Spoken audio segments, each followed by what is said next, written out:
Maharashtra news, सर्वसामान्यांच्या हक्कासाठी, न्यायासाठी। वाईमधील भाजी मंडई चौकातील भारतीय संविधानाच्या प्रस्तावित कोरलेली शिला नगर परिषद प्रशासनाकडून दुर्लक्षित होताना दिसत आहे। गेल्या अनेक वर्षात या प्रस्तावित असणाऱ्या शिलेस सुशोभित करण्याचे लांबच, परंतु स्वच्छ सुद्धा करण्यात आलेलं नाही, अशी तक्रार अनेक संविधान प्रेमी आणि प्रचारक करत असल्याचे बोलले जात आहे।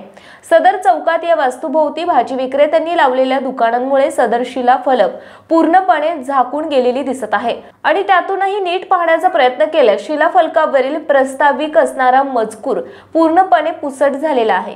काही दिवसातच प्रजासत्ताक दिन येत आहे, त्या अनुषंगाने वाई नगर परिषद प्रशासनाकडून या शिला फलकाची रंगरंगोटी करण्यात येईल अशी अपेक्षा समस्त संविधान प्रेमींकडून केली जात आहे। मुख्य संपादक अमर बनसोडे पाटील।